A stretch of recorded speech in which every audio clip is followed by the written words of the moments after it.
The Great Deregulation Experiment. Governments at all levels across the United States have regulated prices in a wide range of industries. In some cases, like water and electricity that have natural monopoly characteristics, there is some room in economic theory for such regulation. But once politicians are given a basis to intervene in markets and to choose prices and quantities, it is hard to know where to stop. Doubts about regulation of prices and quantities. Beginning in the 1970s, it became clear to policymakers of all political leanings that the existing price regulation was not working well. The United States carried out a great policy experiment, the deregulation, discussed in removing government controls over prices and quantities produced in airlines, railroads, trucking, intercity bus travel, natural gas, and bank interest rates. The Clear It Up discusses the outcome of deregulation in one industry, in particular airlines. What are the results of airline deregulation? Why did the pendulum swing in favor of deregulation? Consider the airline industry. In the early days of air travel, no airline could make a profit just by flying passengers. Airlines needed something else to carry, and the Postal Service provided that something with airmail. And so the first U.S. government regulation of the airline industry happened through the Postal Service.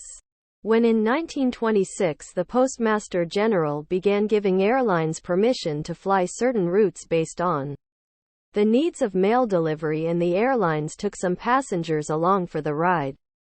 In 1934, the Postmaster General was charged by the antitrust authorities with colluding with the major airlines of that day to monopolize the nation's airways. In 1938, the Civil Aeronautics Board, CAB, was created to regulate airfares and routes instead. For 40 years, from 1938 to 1978, the CAB approved all fares, controlled all entry and exit, and specified which airlines could fly which routes. There was zero entry of new airlines on the main routes across the country for 40 years, because the CAB did not think it was necessary. In 1978, the Airline Deregulation Act took the government out of the business of determining airfares and schedules. The new law shook up the industry. Famous old airlines like Pan American, Eastern, and Braniff went bankrupt and disappeared. Some new airlines like People Express were created and then vanished. The greater competition from deregulation reduced airfares by about 1/3 over the next 2 decades, saving consumers billions of dollars a year. The average flight used to take off with just half its seats full. Now it is 2/3 full, which is far more efficient. Airlines have also developed hub and spoke systems, where planes all fly into a central hub city at a certain time and then depart. As a result, one can fly between any of the spoke cities with just one connection, and there is greater service to more cities than before deregulation, with lower fares and more service. The number of air passengers doubled from the late 1970s to the start of the 2000s, an increase that, in turn, doubled the number of jobs in the airline industry. Meanwhile, with the watchful oversight of government safety inspectors, commercial air travel has continued to get safer over time. The U.S. airline industry is far from perfect. For example, a string of mergers in recent years has raised concerns over how competition might be compromised. One difficulty with government price regulation is what economists call regulatory capture, in which the firms supposedly being regulated end up playing a large role in setting the regulations that they will follow. When the airline industry was being regulated, for example, it suggested appointees to the regulatory board, sent lobbyists to argue with the board, provided most of the information on which the board made decisions, and offered well-paid jobs to at least some of the people leaving the board. In this situation, consumers can easily end up being not very well represented by the regulators. The result of regulatory capture is that government price regulation can often become a way for existing competitors to work together to reduce output, keep prices high, and limit competition. The effects of deregulation. Deregulation, both of airlines and of other industries, has its negatives. The greater pressure of competition led to entry and exit. When firms went bankrupt or contracted substantially in size, they laid off workers who had to find other jobs. Market competition is, after all, a full contact sport.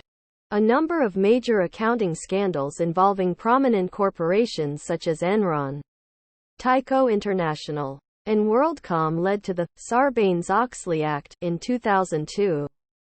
Sarbanes-Oxley was designed to increase confidence in financial information provided by public corporations to protect investors from accounting fraud.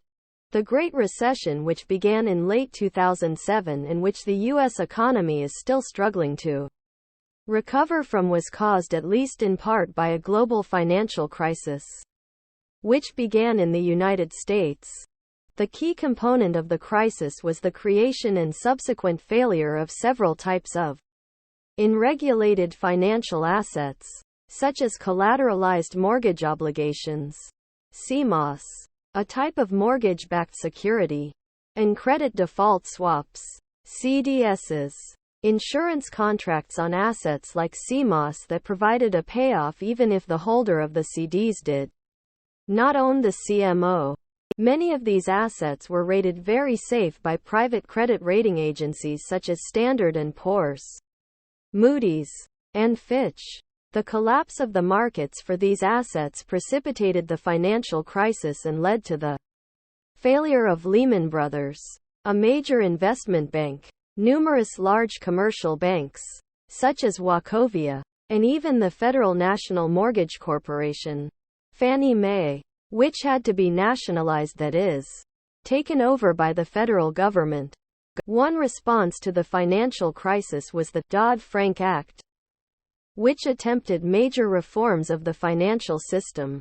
The legislation's purpose, as noted on dodd-frank.com, is to promote the financial stability of the United States by improving accountability and transparency in the financial system, to end too big to fail, to protect the American taxpayer by ending bailouts, and to protect consumers from abusive financial services practices.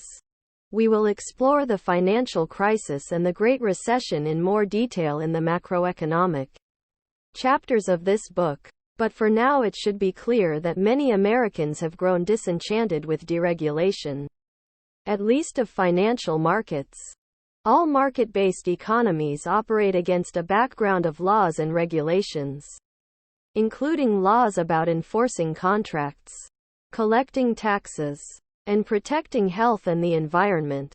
The government policies discussed in this chapter, like blocking certain anti-competitive mergers, ending restrictive practices, imposing price cap regulation on natural monopolies, and deregulation, demonstrate the role of government to strengthen the incentives that come with a greater degree of competition.